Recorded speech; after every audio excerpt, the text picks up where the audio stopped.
Ya, buenas noches, profesora. Nosotros vamos a hablarle sobre la piometra abierta y erliquiosis canina en una poodle de 10 años de edad. Siguiente. Bueno, vamos a hacer la presentación del caso. Eh, llega a la consulta una perra de raza poodle de 10 años con un peso de 13 kilos, con los siguientes signos, que es vómitos, inapetencia, apatía. La dueña comenta que las heces de la perra tenían una consistencia gelatinosa y de color marrón. También había una disminución de la ingesta de agua y también una secreción vaginal purulenta.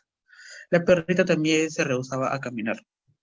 Las constantes fisiológicas que le tomaron a la perrita fue la temperatura, frecuencia cardíaca y frecuencia respiratoria, que estuvo dentro de los valores referenciales. Siguiente. Bueno, se le hizo unos exámenes complementarios. Primero se le hizo un hemograma en la que la perrita presentó una linfopenia y una trombocitopenia. Luego se le hizo un segundo hemograma en la que solamente presentó lo que es la trombocitopenia, nada más. Siguiente.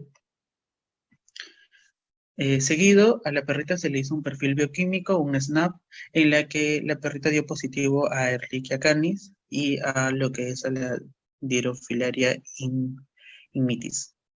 Como podemos observar en las imágenes, observamos las muestras obtenidas, el de la perrita con Ehrlichia. Siguiente imagen. Luego de esto, la perrita se le realizó una ecografía abdominal en la que se encontraron cuernos uterinos con una moderada colecta líquida ecogénica. Luego se le hizo un tercer hemograma en la que se presentó nuevamente la linfopenia y además de una anemia. Siguiente, como diagnóstico diferencial tenemos a la biometra, que, bueno, básicamente es que va a haber una secreción vulvar séptica. Eso también nos va a ayudar a identificarla mediante las ecografías. Como podemos ver en las primeras imágenes macro, podemos observar cuernos uterinos distendidos y agrandados de tamaño. Hay un gran incremento de tamaño, está muy vascularizado, como podemos observar.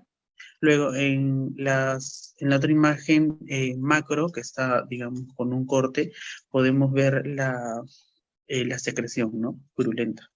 En las imágenes micro, en la primera imagen podemos observar glándulas endometriales dilatadas, revestidas por un epitelio cúbito plano, y bueno, que se caracteriza más que nada por la hiperplasia endometrial quística. Además, también hay un infiltrado inflamatorio linfocitario endometrial, acompañado también de un acúmulo de intraluminal de neutrófilos. En la siguiente imagen, micro D, se observa la pared uterina con necrosis, ulceraciones y la pérdida de la capa endometrial. También hay presencia de exudado inflamatorio en la luz uterina. El biometro presentan abundantes neutrófilos y linfocitos. Siguiente.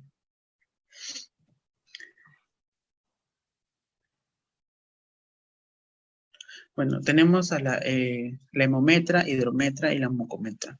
La hemometra se va a caracterizar por un acúmulo de sangre estéril en el útero, mientras que en la hidrometra va a presentar acúmulo de líquidos asépticos en la luz uterina. Asimismo, la mucometra, que va a presentar líquidos mucoides intraluminal estéril.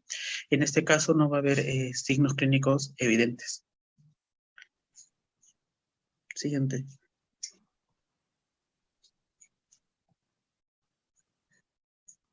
Ya, como tratamiento, lo primero que se hizo cuando la perrita llegó a la veterinaria fue darle fluidoterapias y aplicar omeprazol, metronidazol, maropitán, clorfenamina, iosina, moxicilina y ranitidina. Eso fue el primer día y luego se le envió a casa con un suplemento nutricional, pero 2 días después, al ver que la perrita seguía inapetente, volvió a regresar a la veterinaria y nuevamente se le volvió a realizar un segundo hemograma y se le aplicó un SNAP en donde dio positivo para Ehrlichia y se empezó la terapia con fluidoterapia y antibióticos, básicamente oxitetraciclina. Para eso también ya se le había hecho la ecografía, entonces en la ecografía habían determinado que el diagnóstico era piometra, además de la erliquia, y se programó la cirugía para unos 4 días después. Entonces se le realizó la ovariosterectomía y luego siguió en internamiento con un tratamiento de doxiciclina y omeprazol. No, perdón, se le envió un tratamiento vía oral con doxiciclina y omeprazol por 14 días, pero cuando ella llega a su casa vuelve a presentar vómitos y salivación excesiva, por lo que regresa nuevamente a la veterinaria y ahí es donde otra vez la internan y le aplican fisioterapia y antibióticos. Nuevamente oxitetraciclina.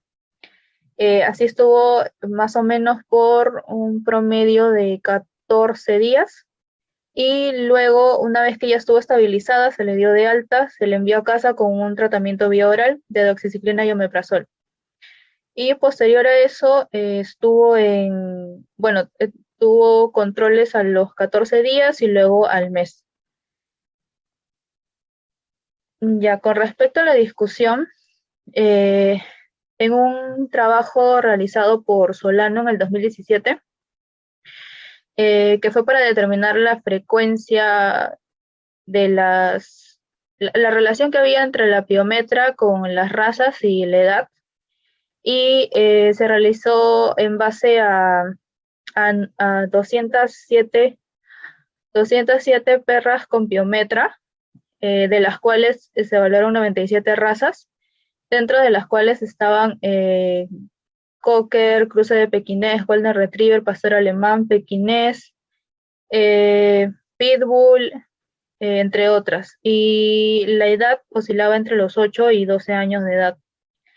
Luego un estudio realizado por Aguirre en el 2020 muestra que las perras que tenían entre 7 y 8 años de edad eran más predisponentes a presentar la piometra, y que también había un porcentaje mayor en el caso de las hembras que tenían más de 10 años. También este estudio indica que el 75% de las perras evaluadas no habían presentado ningún parto anteriormente. Otro trabajo realizado por Pretzer en el 2008 menciona que la piometra de cuello abierto, las perras solamente van a mostrar como único signo el flujo vaginal, y que otros signos adicionales que se pueden ver son el letargo, la depresión, la inapetencia, la anorexia, la poliuria, la polidipsia, los vómitos y la diarrea. En el estudio realizado por Orozco en 2005, que fue un estudio en un bulldog inglés que presentaba gestación y piometra al mismo tiempo, el principal signo que se observó fue la secreción sanguinopurulenta y el decaimiento. Y en el estudio realizado por Franson en 2003, los signos principales en piometra fueron anorexia, vómitos, polidipsia y poliuria, el letargo y la secreción vulvar. Y también menciona que en los casos de piometra el cuello uterino puede abrirse o cerrarse esporádicamente. Y a comparación de nuestro caso, la perra mostró signos de vómitos, no presentó polidipsia ni poliuria, sí un poco de letargo y principalmente la secreción vulvar mucopurulenta. Luego está el estudio realizado, en el estudio realizado por Pretzer también menciona que en cuanto a la ecografía, se observa un útero agrandado con cuernos tubulares tortuosos llenos de líquido anecoico a hipoecoico. Y en el estudio realizado por Orozco, menciona que en la ecografía se visualiza una imagen hipoecoica compatible con la presencia de líquido. En nuestro caso, ambos estudios concuerdan con el de la perrita, porque al realizar la ecografía lo que se observa es que los cuernos uterinos tenían la presencia de líquido ecogénico. Luego, en otro estudio realizado por Ruth Kustrix en 2003, ella menciona que el hemograma en las perras que presentan piometra Básicamente va a haber una leucocitosis con neutrofilia, eso es característico en Piometra. Y con respecto a otro estudio realizado por Silva y Loaiza, ella menciona que en el hemograma también se va a ver principalmente leucocitosis y neutrofilia. También puede haber monocitosis y un incremento de las concentraciones de inmunoglobulinas en el suero. Y también puede haber, en el caso de las piometras abiertas, va a haber un recuento leucocitario normal. Y justamente concuerdo con nuestro caso, que era una piometra abierta y donde en ninguno de los hemogramas el valor de los leucocitos estuvo alterado. Principalmente fue en linfocitos y en plaquetas. Luego, con respecto a la bioquímica, también los mismos autores mencionan que se va a observar hiperproteinemia, hiperglobulinemia y azotemia. Y en algunos casos, esporádicamente, también puede haber el incremento de la actividad de ciertas eh, proteínas. Y también hiper o hipoglucemia. En el caso, pero en este caso, cuando se le realizó la bioquímica, todos los valores estuvieron normal, incluso el de glucosa. Y por último, tenemos un estudio realizado por Ross en 2014, donde menciona que el tratamiento principalmente siempre es el de ovarioesterectomía, pero también nos habla de que la piometra abierta se puede tratar mediante fármacos, básicamente los antagonistas de los receptores de progesterona, prostaglandinas, agonistas de la dopamina o diferentes combinaciones de estos fármacos.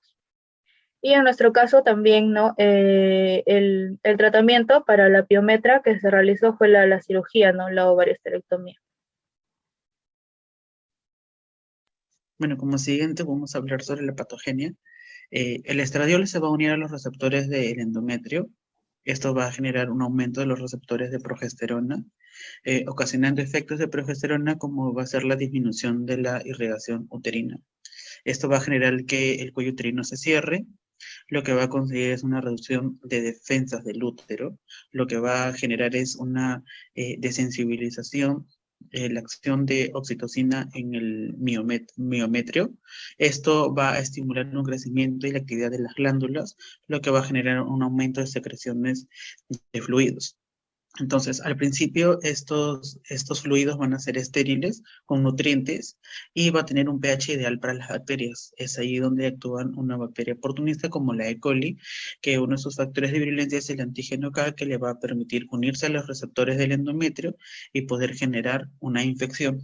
Esto va a generar una infección acompañada de una hidrometra, que luego esto va a pasar a ser una piometra, lo que va a contener es un filtrado por cervix dilatada, y lo que vamos a observar es una secreción purulenta por la vulva de la perra.